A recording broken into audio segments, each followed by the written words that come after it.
Hello friends, how are you? Hope you all are happy and fine. Hi, this is your friend Advait Pavaskar. So welcome students. Today we are going to discuss topic from HSC Commerce Bookkeeping and Accountancy, accounts of not for profit concern called as non-profit organization. तो उसका final account आज हम लोग सीखने वाले हैं. Accounts of not for profit concern. आपका जब क्वेश्चन आएगा in exam, that question will be carrying 12 marks and the given information in the question में क्या लिखकर आएगा?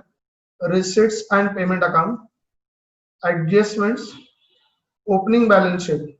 Now this opening balance sheet may be given or may not be given in the question. फिर से एक बार आपके question में क्या क्या हो सकता है? Receipts and payment account होगा, adjustments होंगे और हो सकता है आपके क्वेश्चन में ओपनिंग बैलेंस शीट भी हो सकता है आपने क्वेश्चन में ओपनिंग बैलेंस शीट ना हो सकता है आपके क्वेश्चन में ओपनिंग बैलेंस शीट दिया हो. रिक्वायरमेंट ऑफ द क्वेश्चन, हमको प्रिपेयर करना है income and expenditure account, closing balance sheet and opening balance sheet. अभी ये ओपनिंग बैलेंस शीट कब प्रिपेयर करना है और कब प्रिपेयर नहीं करना है, that we are going to discuss in the next slide.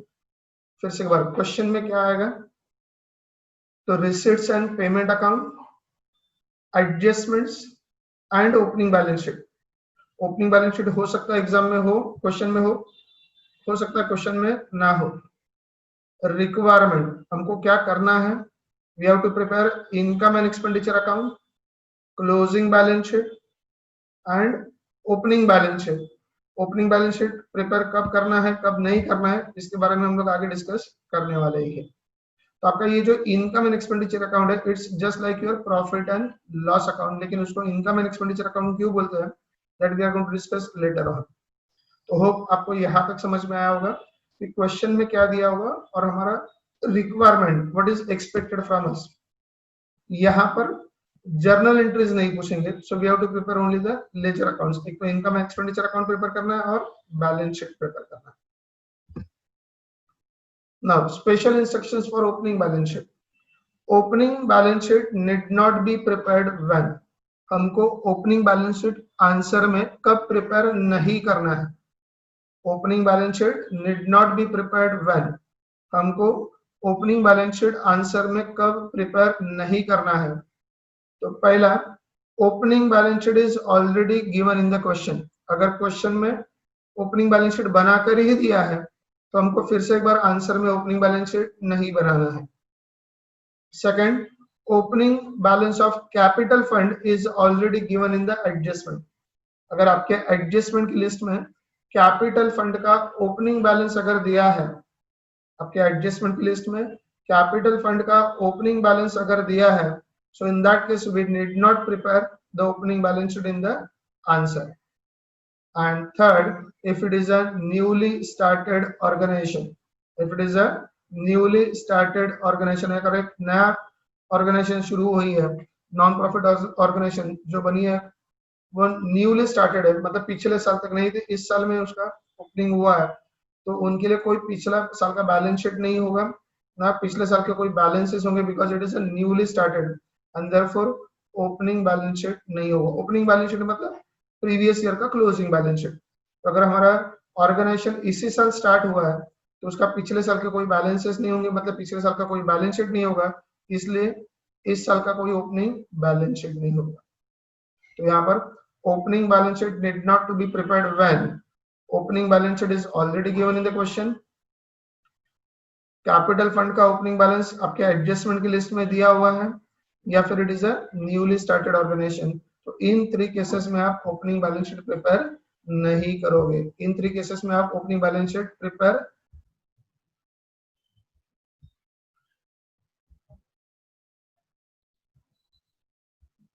Meaning of not for profit concern. Meaning of not for profit concern. Not for profit concern are those concerns or organizations which are not started to earn profit but to give qualitative service to its members and society at the minimum charges. तो not for profit concern are those concern, वो एक ऐसी संस्था है, organisation है जिनका मकसद profit कमाना नहीं है बट सर्विस प्रोवाइड करना है। किसको सर्विस प्रोवाइड करेंगे? उस ऑर्गेनाइजेशन के मेंबर्स को या फिर society at a large, general public को। जब ये सर्विस प्रोवाइड करेंगे तो हो सकता है वो मिनिमम चार्जेस चार्ज कर रहे होंगे या फिर बहुत बार वो फ्री ऑफ कॉस्ट भी हो सकता है।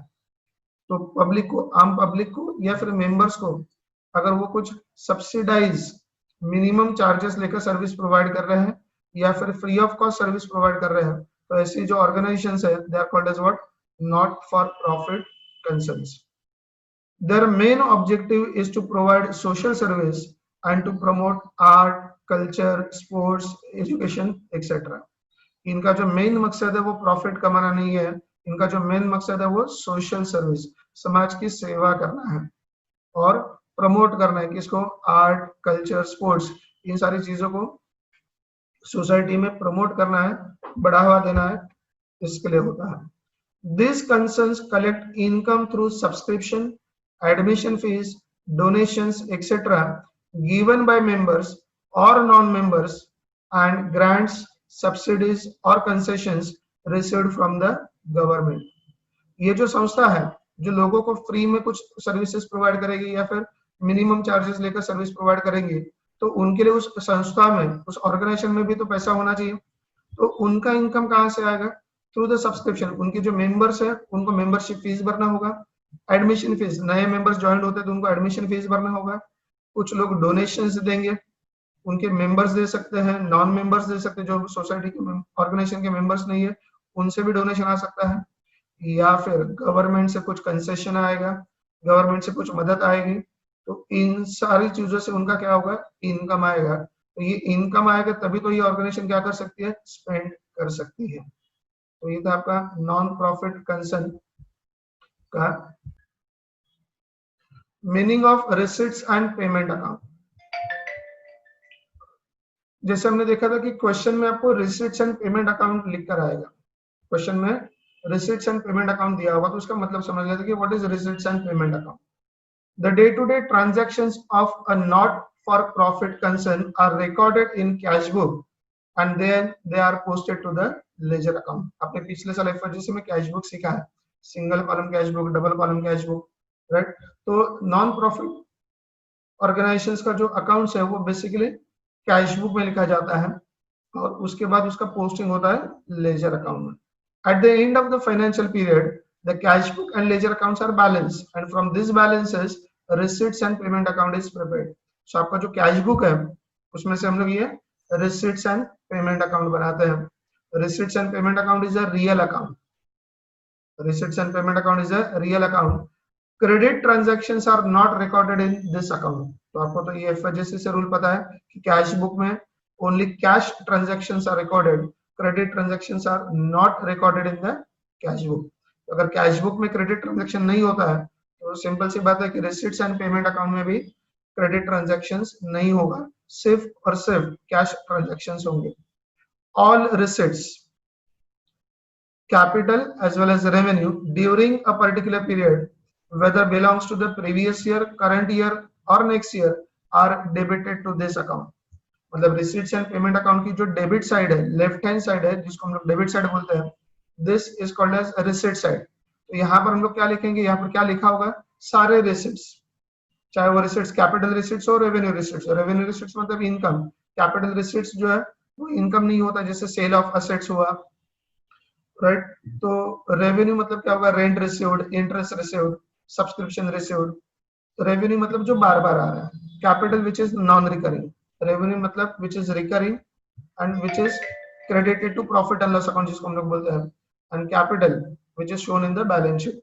तो जो भी पैसा है मतलब मेंबरशिप फीस आ गया, डोनेशन आ गया, राइट, या फिर हमने कोई असेट बेचा उसका पैसा आ गया, जैसे भी वो पैसा आ रहा है हम लोग डेबिट साइड में लिखेंगे। Whether belongs to the previous year, current year और नेक्स्ट ईयर, मतलब रिसिट साइड में लिखते समय हमको ये नहीं देखना है कि वो पिछले साल का है, इस साल का है कि अगले साल का, आने वाले साल का है। तो वो चाहे वो पिछले साल का पैसा हो, चाहे वो इस साल का पैसा हो, चाहे वो अगले साल आने वाले साल का पैसा हो, अगर वो पैसा आया है तो वो कहाँ पे लिखा जाएगा? Receipt side.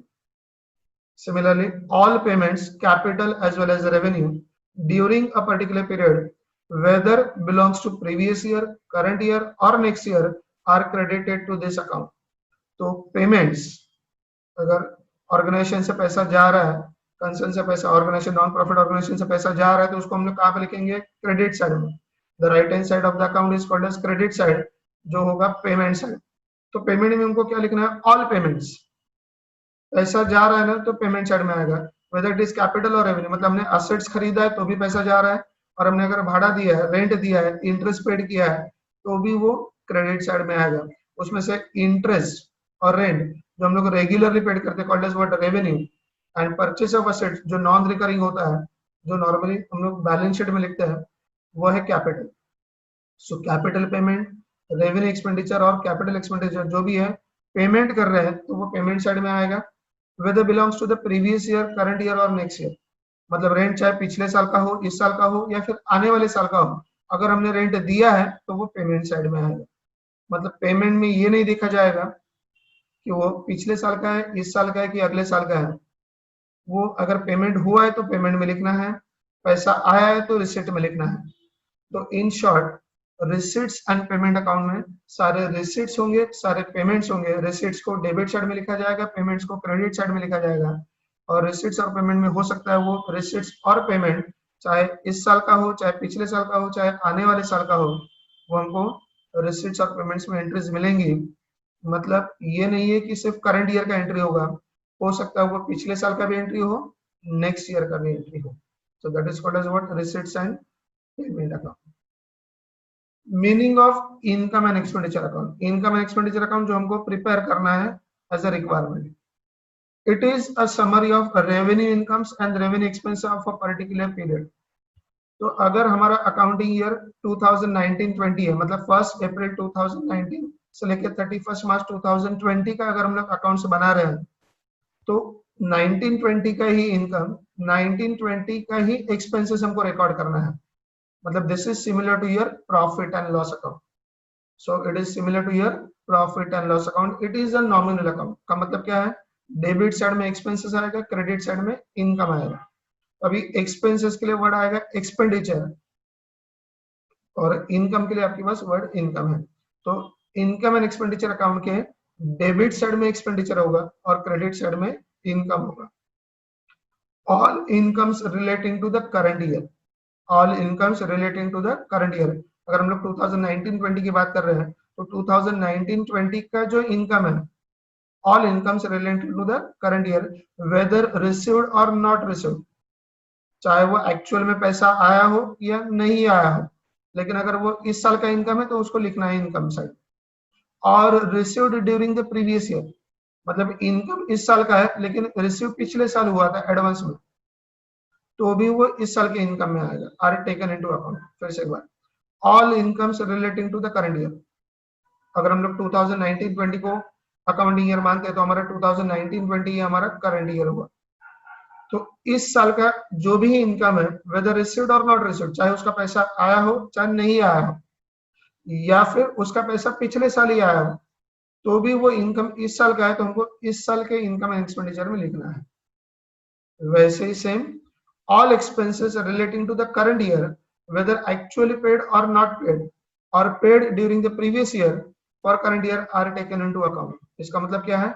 इस साल का अगर खर्चा है, अगर वो इस साल का खर्चा है, whether actually paid or not, चाहे उसका पेमेंट हमने किया है या नहीं किया है. पेमेंट किया है तो पेमेंट हुआ है, नहीं पे किया मतलब आउटस्टैंडिंग है, तो वो भी इस साल के इनकम एंड एक्सपेंडिचर में आएगा.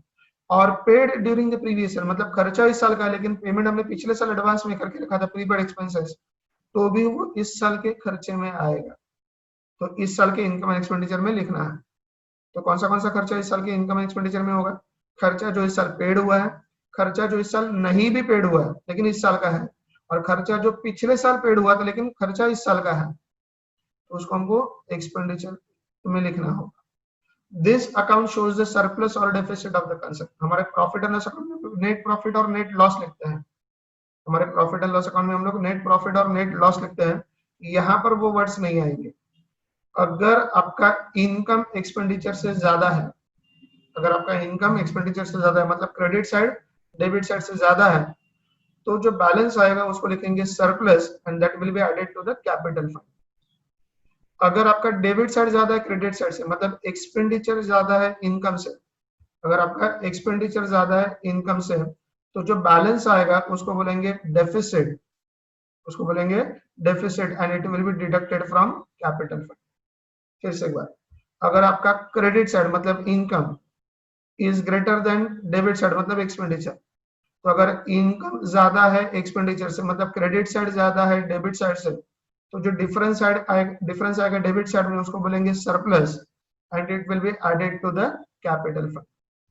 लेकिन अगर आपका डेबिट साइड मतलब एक्सपेंडिचर ज्यादा है क्रेडिट साइड मतलब इनकम से, so if your debit side is more than credit side और expenditure is more than income, तो आपका बैलेंस क्रेडिट साइड में आएगा which will be called as deficit and it will be deducted from capital fund।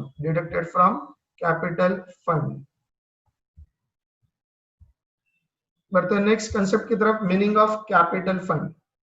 हमने इससे पहले जब topic किया था फाइनल अकाउंट, तो उसमें पार्टनर्स का कैपिटल होता था। आपने एफआईजीसी में फाइनल अकाउंट किया था, उसमें सोल ट्रेडर का कैपिटल होता है। तो बिजनेस का जो मालिक है उसका जो फंड है that is called as capital, the amount contributed by owner of the business. लेकिन ऑर्गेनाइजेशन, जैसे हम लोग नॉट फॉर प्रॉफिट ऑर्गेनाइजेशन की बात कर रहे हैं, तो वहां पर सारे मेंबर्स हैं, वो यहाँ पर ओनर्स नहीं है, राइट। तो यहाँ पर हम लोग कैपिटल लिखेंगे, तो excess of asset over liabilities, excess of assets over liabilities will be considered as capital fund. So that will be considered as capital fund. So word capital is replaced with the word capital fund. So capital fund is shown on the liability side of balance sheet of not for profit concern. Capital fund is created from capital income and by capitalizing the surplus. मतलब हर साल जो surplus generate होते जाएगा उसको हम लोग capital fund में क्या करेंगे, ऐड करते रहेंगे। Surplus is added in the capital fund and deficit is deducted from it. Surplus जो है वो कैपिटल फंड में ऐड होते रहेगा, डेफिसिट कैपिटल फंड में से लेस होते रहेगा। So in short, excess of assets over liabilities will be considered as capital fund. That word capital is replaced with the word capital fund. ये capital fund कहाँ पर दिखाएंगे, liability side of balance sheet. किसमें से बनेगा ये capital fund, from the capital income and by capitalising the surplus. मतलब surplus होगा तो कैपिटल फंड में ऐड करते रहेंगे, डेफिसिट होगा तो कैपिटल फंड में से माइनस करेंगे। आता है सबसे इंपॉर्टेंट कंसेप्ट में, दैट इज सब्सक्रिप्शन। ये वर्ड बार बार आएगा, subscription. Subscription is a revenue income for not for profit concern. हमारे नॉट फॉर प्रॉफिट कंसर्न, हमारे ऑर्गेनाइजेशन की जो भी मेंबर्स हैं, उनको मेंबर्स बने रहने के लिए हर साल मेंबरशिप फीस का पैसा भरना होगा। हमारे जो ऑर्गेनाइजेशन है उसके जो मेंबर्स हैं, उनके मेंबर्स को हर साल मेंबर्स बने रहने के लिए मेंबरशिप का पैसा भरना होगा। That is called as what, subscription. तो ये तो हर साल आते रहेगा, therefore it is a revenue income. तो हम लोग इसको इनकम एंड एक्सपेंडिचर अकाउंट के क्रेडिट साइड में दिखाएंगे।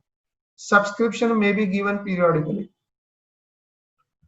मतलब मंथली हो सकता है, क्वार्टरली हो सकता है, हाफ ईयरली हो सकता है, एनुअली भी हो सकता है। All members have to pay subscription regularly. सारे मेंबर्स को सब्सक्रिप्शन भरना ही होगा and it is credited to income and expenditure account. तो हमारे ऑर्गेनाइजेशन की जो मेंबर्स हैं उनको मेंबरशिप में बने रहने के लिए क्या करना होगा, मेंबरशिप फीस भरना होगा। That is called as what, subscription. हो सकता है वो मंथली हो, क्वार्टरली हो, हाफ ईयरली हो या फिर एनुअली हो। सारे मेंबर्स को ये सब्सक्रिप्शन भरना जरूरी होगा एंड ये जो मेंबरशिप फीस का पैसा जमा होगा that is credited to income and expenditure account. तो आपके क्वेश्चन में वो रिसीट साइड में लिखा होगा, जिसका पोस्टिंग हमको कहां पर करना है, क्रेडिट साइड में करना है, इनकम एंड एक्सपेंडिचर के क्रेडिट साइड में करना है। Subscriptions can be classified as subscription of current year received in current year, मतलब इस साल का मेंबरशिप का पैसा है इसी साल में रिसीव हुआ। Subscription of previous year received in the current year, मतलब कुछ मेंबर्स का पिछले साल का पैसा देना बाकी था, जो पैसा इस साल रिसीव हुआ उसको हम बोलेंगे outstanding of previous year. Subscription of next year received in the current year, कुछ लोगों ने अगले साल का पैसा, आने वाले साल का पैसा एडवांस में दे दिया। This will be called as what, outstanding subscription. Subscription of current year is outstanding, कुछ लोगों ने इस साल के मेंबरशिप का पैसा नहीं दिया है, that is outstanding of current year. फिर से बोल, कौन से 4 पार्ट आपको यहाँ पर दिख रहा है? Subscription of current year received in current year, इस साल का मेंबरशिप फीस का पैसा है और इसी साल में रिसीव हुआ। Subscription of previous year received in the current year, पिछले साल का मेंबरशिप फीस का पैसा बाकी था, जो लोगों ने, कुछ मेंबर्स ने इस साल दे दिया, मतलब पिछले साल नहीं दिया था, so outstanding of previous year. Subscription of next year received in the current year, अगले साल का मेंबरशिप का पैसा कुछ मेंबर्स ने एडवांस में दे दिया, that is called as what? Advance subscription. Subscription of current year is outstanding, मतलब इस साल का मेंबरशिप का फीस का पैसा कुछ लोगों का देना बाकी है, that is called as what? Outstanding of current year. So there are different types of subscriptions which we'll come to know while solving the questions in detail. Meaning and effects of entrance fees. Entrance fees are the fees paid by the persons who intend to become a member of the organization. हमारे organisation का अगर कोई member बनना चाहता है, हमारे organisation का अगर कोई मेंबर बनना चाहता है, तो उसको मेंबरशिप ज्वाइन करने के लिए क्या करना होगा? कुछ फीस देना होगा, which is called as entrance fees, which is also called as admission fees, which is called as entrance fees or called as what? Admission fees. Generally entrance fees are treated as income. देखो हर साल हमारे ऐसे membership fees का पैसा एक member को life time में एक ही बार देगा, बट एज ए ऑर्गेनाइजेशन हम लोग मेंबर्स के लिए रिकॉर्ड नहीं कर रहे, हम लोग ऑर्गेनाइजेशन का अकाउंट्स कर रहे हैं। तो ऑर्गेनाइजेशन के लिए ऐसे हजारों मेंबर्स हर साल ज्वाइन होते रहेंगे, तो उनको क्या करना होगा? एंट्रेंस फीस का पैसा भरते रहना होगा। So for organisation it is a regular income. As a member वो वन टाइम पेमेंट है, बट एज ए ऑर्गेनाइजेशन वो रेगुलर इनकम है, and therefore it is treated as income. But sometimes part of it is capitalised, that is added to the capital fund. ये क्या है देखते हैं यहाँ पर। Effects, entrance fees given on the receipt side, आपके receipts and payment account, मतलब question में रिसीट साइड में एंट्रेंस फीस लिखा होगा, तो सिर्फ एंट्रेंस फीस लिखा है, एडमिशन फीस लिखा है, तो उसको हम लोग कहाँ पर ट्रांसफर करेंगे? इनकम साइड में। अगर एडजस्टमेंट में लिखा है entrance fees to be capitalise, entrance fees to be capitalise, तो क्या करेंगे? इनकम में से लेस करेंगे एंड बैलेंस शीट में कैपिटल फंड में ऐड करेंगे। फिर से एक बार, entrance fees given on the receipt side, receipt side में एंट्रेंस फीस दिया है, एडमिशन फीस दिया है, उसका पोस्टिंग कहाँ पर करोगे? इनकम साइड में, इनकम एंड एक्सपेंडिचर के क्रेडिट साइड में, इनकम साइड। एडजस्टमेंट में बोला है entrance fees to be capitalise, entrance fees को कैपिटलाइज करो, तो क्या करेंगे? इनकम में से लेस करेंगे एंड कैपिटल फंड में ऐड करेंगे। एडजस्टमेंट ऐसे आता है 40% entrance fees to be capitalise, 50% entrance fees to be capitalise, 20% entrance fees to be capitalise. तो जितना परसेंट कैपिटलाइज करने के लिए बोला है उतना परसेंट लेस करेंगे और कैपिटल फंड में ऐड करेंगे, उतना परसेंट लेस करेंगे और कैपिटल फंड में ऐड करेंगे। Meaning and treatment for donations, meaning and treatment for donations. Donations means gifts given by either members or any outsiders to the organizations. तो हो सकता है हमारे मेंबर्स या फिर कोई आउटसाइडर, जनरल पब्लिक में से कोई भी हमारे ऑर्गेनाइजेशन को क्या दे सकता है? डोनेशन दे सकता है, गिफ्ट्स दे सकता है। जनरल डोनेशंस, डोनेशन देते वक्त मेंबर्स ने या फिर आउटसाइडर्स ने ये नहीं बोला है कि इस पैसे को कैसे इस्तेमाल किया जाए, कैसे यूज करना, ऐसा कोई इंस्ट्रक्शन नहीं दिया है, that is called as what? General donation.